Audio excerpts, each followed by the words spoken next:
20,000 करोड़ रुपया किसी ने इन्वेस्ट किया। अदानी जी का पैसा नहीं है, का पैसा नहीं है। अदानी जी का इंफ्रास्ट्रक्चर बिजनेस है, पैसा किसी और का है।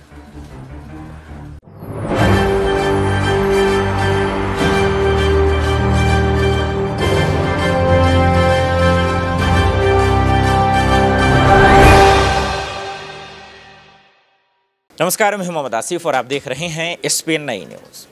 आपने देखा कि किस तरीके से राहुल गांधी की सदस्यता को लेकर कितना जद्दोजहद और घमासान मचा, और इन जद्दोजहद और घमासान के बीच में अब दरअसल राहुल गांधी की सदस्यता पर उनकी सुनवाई पे आज सूरत कोर्ट में सुनवाई होनी है। यानी कि फैसला सुरक्षित रख लिया गया था और आज किसी भी समय में फैसला आ जाएगा।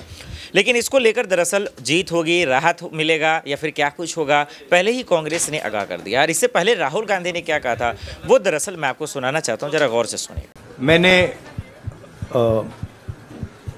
आप सब से काफी बार बोला है कि हिंदुस्तान में लोकतंत्र पर आक्रमण हो रहा है और इसका हमको हर रोज नए नए उदाहरण मिल रहे हैं। सवाल मैंने एक ही पूछा था,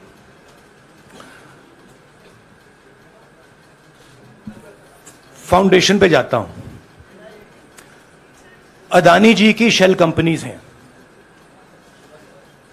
अदानी जी की शेल कंपनीज हैं, उसमें 20,000 करोड़ रुपया किसी ने इन्वेस्ट किया। अदानी जी का पैसा नहीं है,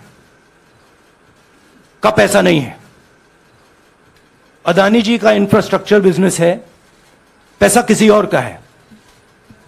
सवाल यह है, ये जो 20,000 करोड़ रुपए हैं ये किसके हैं, यह सवाल मैंने पूछा। मैंने पार्लियामेंट हाउस में प्रूफ देके, जो मीडिया रिपोर्ट से मैंने निकाला,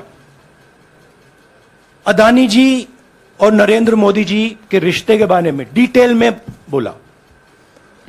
रिश्ता नया नहीं है, रिश्ता पुराना है। जब नरेंद्र मोदी जी गुजरात के सीएम बने थे तब से रिश्ता है और उसके बहुत सारे पब्लिक प्रूफ्स हैं।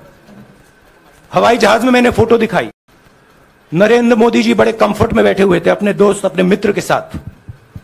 पार्लियामेंट में मैंने दिखाई। यह सवाल मैंने पूछा। फिर मेरी स्पीच को एक्सपंज किया गया।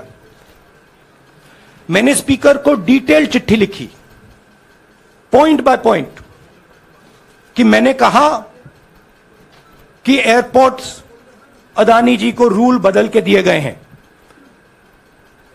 ये लीजिए रूल की कॉपी, उसको बदला गया है। चिट्ठी लिखी, कोई फर्क नहीं पड़ा। फिर मेरे बारे में मंत्रियों ने पार्लियामेंट में झूठ बोला कि मैंने विदेशी ताकतों से मदद मांगी। मैंने ऐसी कोई बात नहीं की है। मैंने कहा स्पीकर से, मैंने जाके कहा, स्पीकर सर, पार्लियामेंट का नियम है कि अगर किसी मेंबर पर कोई एक्यूजेशन लगाता है तो उस मेंबर को जवाब देने का हक होता है। मैंने एक चिट्ठी लिखी, उस चिट्ठी का जवाब नहीं आया। दूसरी चिट्ठी लिखी, उस चिट्ठी का जवाब नहीं आया। फिर मैं स्पीकर के चेंबर में गया। मैंने स्पीकर सर से कहा, स्पीकर सर, ये कानून है, ये रूल है, इन्होंने झूठा आरोप लगाया है, मुझे आप बोलने क्यों नहीं दे रहे हैं? स्पीकर सर मुस्कुराते हैं, कहते मैं नहीं कर सकता। और फिर उसके बाद आपने सबने देखा क्या हुआ। सवाल पूछना मैं बंद नहीं करूंगा। नरेंद्र मोदी जी का अदानी के साथ क्या रिश्ता है, और 20,000 करोड़ रुपए किसके हैं, मैं पूछता जाऊंगा। मुझे कोई डर नहीं लगता इन लोगों से। और अगर ये सोचें कि मुझे डिस्क्वालीफाई करके, धमका के, जेल में डाल के मुझे बंद कर सकते, नहीं, मेरी वो हिस्ट्री नहीं है। मैं हिंदुस्तान के लोकतंत्र के लिए लड़ रहा हूं और मैं हिंदुस्तान के लोकतंत्र के लिए लड़ता रहूंगा। किसी चीज से नहीं डरता हूं, यह सच्चाई है। देखिए, राहुल गांधी ने साफ शब्दों में कहा था कि भाई मेरी सदस्यता वापस हो या ना हो, मुझे संसदीय मुझे मिले या ना मिले, लोकसभा संसद से भी वो चले गया क्योंकि वो भी रद्द हो गया। लेकिन इन सब के बावजूद हम अडानी मसले पर मोदी सरकार से सवाल पूछते रहेंगे।